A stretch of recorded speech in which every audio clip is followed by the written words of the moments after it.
Well, What up? congrats, man. Obviously, hard-fought victory, short notice and everything. Just give us your immediate thoughts on what happened tonight. My immediate thoughts were, I told you guys, I'm the best welterweight in the world, and to go out there and beat a guy like Gilbert Burns, 3 weeks notice, coming off of Ramadan. You guys have no idea what we went through to get to here, but I love my team, love my crew, and I know with our faith in ourselves and our faith in God, we get through anything. So tell us about what you went through, because there's a lot of the Twitter investigative journalists looking at you stepping off the scale and walking into the arena tonight, maybe a limp. Did you come into this fight injured? Yeah, I mean, you go into every fight a little bit injured, especially a 3-week notice fight. You're like wanting to rush into stuff, and you get right into hard training, and then you go through a couple things. But like I said, there's nothing that was going to stop me from walking to this cage tonight. There was nothing that was going to stop me from not doing it, because this was my chance. This was my moment to prove to the world and show the world what I'm capable of doing. And to do that, I know that there was no pulling out. There was nothing like, oh man, you know what, never mind. It was like, once I made the decision, we had to go through with it, and thank God we got through it. So looking ahead, who do you think you are going to be fighting for the welterweight title? Will it be Leon Edwards or Colby Covington? Both of them can get it. I cannot wait, man. I'm just glad that the boss, the man, Dana White, shout out to Dana for saying it and giving me the opportunity to fight for my shot. And now I earned my shot. I took my shot. There's no denying me now. All I needed to hear was there's nothing next but the title shot. So, can't wait. Perfect world. When do you make this happen? Perfect world. We're fighting in October in Abu Dhabi. That's the perfect world. But I know both those guys. My brother. See, you got the champ right there. That's when you got a champ saying you deserve the title shot. That says a lot about you. Shout out to Jamal Hill. But yeah, perfect world's fighting in Abu Dhabi. That would be amazing. You know there ain't gonna be no booing out there. To fight over there in front of my people would be great. But wherever it goes, man, we can fight in enemy territory and friendly territory and no territory. Just give me a cage and some gloves, and I'm ready to throw down. Are you trying to bounce out of New Jersey as quickly as possible tonight, or what? Bro, I got the jersey on now. I'm trying to be Team New Jersey, but I'm trying to be nice to these guys. I came in here, wanted to be a co-main event. I took a picture of Frankie Aguirre, and nobody appreciates me, man. Back here. Congratulations on the win and making every New Jersey resident rethink their life decisions and living here. So congratulations. So obviously Leon Edwards has a championship, but Colby Covington, he talks a lot. He knows how to sell a fight. You know how to sell a fight, and as telling by the press conference of how entertaining you were, would you, for selfish reasons, would you say, maybe I want that fight with Colby Covington, two marketable guys, two guys that know how to talk, shoot that jive, and have that entertaining build-up going into the fight? Yeah, I mean, I've been wanting to fight that guy for years. Like, literally, since I got into the UFC, when I just wanted to fight him and punch him in his face. He just has that face. You know, you ever watch Step Brothers, that face that you want to just punch? Colby Covington has that face. But he's that guy, like, if he gets that title, I could see him wanting to sit out for another 2 years. It's been a year and a half since he's fought. Like, he's not a guy that wants to be active. Leon Edwards, we have unfinished business. He beat the GOAT. He has the longest winning streak. So for me, taking that title from him, especially the way that last fight went, and for him to be satisfied with a fight decision like that, it could go sweeter either way. Like, both of them guys could taste my fists, and I'll be happy with either one. And in the fight with Gilbert Burns, obviously it was going to the decision. And when did you realize, and what round did you realize that he was potentially hurt and start to readjust? Okay, I got to watch out for the right, got to watch out for kicks. The left hand is going to be nullified.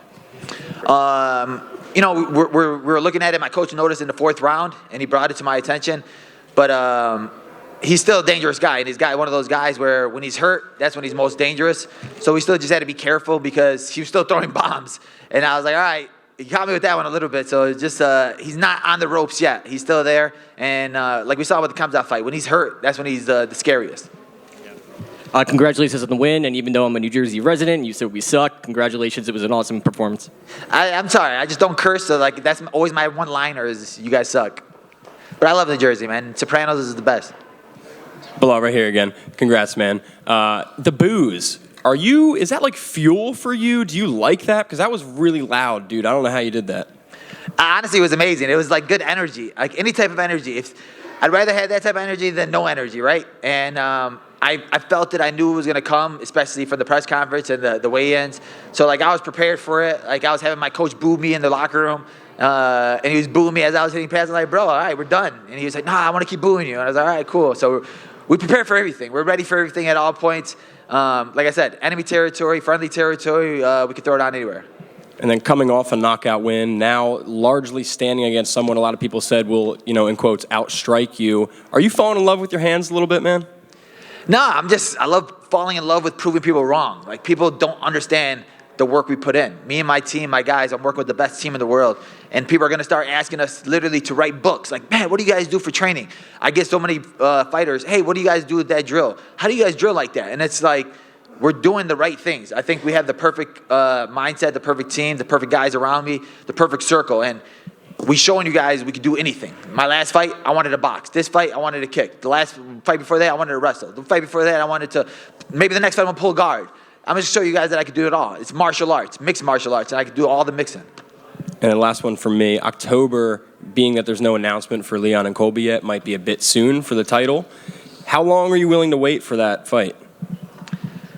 I mean, as long as I got the guaranteed shot, that's all I needed to hear. So now I know what's next. I know that for this fight right here, I'm sitting there, I'm like waiting. I'm stuck in limbo. I didn't know what was going to happen. Who was going to fight next? What was going to happen next? So then they called me with a fight on 3 weeks' notice. And like, all right, I'm going to jump on the opportunity because I'm a guy that's always training, always trying to work, always thinking, and I'm hungry. You guys don't know how hungry I am for this title shot. You don't know how hungry I am to win this gold. And I know it doesn't matter what I have to do. I'm going to get there. So I popped up and took this opportunity at 3 weeks notice just because he said, you win this fight, you're getting the title shot. So now that I have the title shot, whoever has the belt, it's like you don't have no idea what's going to come to you. It's going to be the best version of me that you ever seen in your life because this was 3 weeks notice. Give me 8 weeks notice. Give me 12 weeks notice. So it's going to be harder for them guys. So if I'm them, I want to fight right away and then get a quick turnaround right away so they don't have to deal with the best version of me. 2 more questions. Quick version over here on your far left, Muhammad. Far left, keep looking left. Hi. Oh. Quick question for you about the output from Gilbert. It seemed a little slow in the early rounds, and obviously he got hurt and it didn't pick up. But were you at all surprised that he wasn't throwing a whole lot more than he was? No, I think my team did a good job of reading what we wanted to do. We wanted to attack the body hard with the left kick. And when people go in there and they feel my left kick, it hurts, and they don't want to throw off of that. I caught him a couple times where he threw his big overhand, and I caught him with the body kick. And I think that me switching stances, it made him overthink the process. And when I have you overthinking, you don't want to throw because he's wondering, he switched to this stance, he switched to that stance. He's a guy that usually plants his feet, and he wants to throw off of planting his feet. And if I'm always moving over, always messing with his mind, trying to make him faint and stuff like that, he can't plant his feet, he can't throw. So I think that played a big part in it. Belal, another Ramadan, another win. Is there something to it? Maybe the fasting, like you're saying you're hungry, but I'm sure you're also literally hungry at times during this. Is there something like mentally you could speak about, the type of focus that you go through during this period of the year?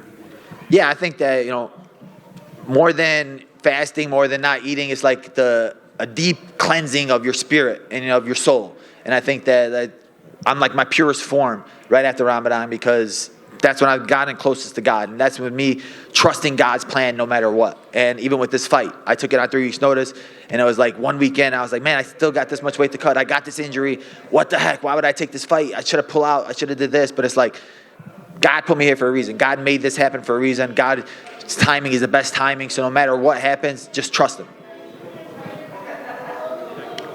Thank you, guys.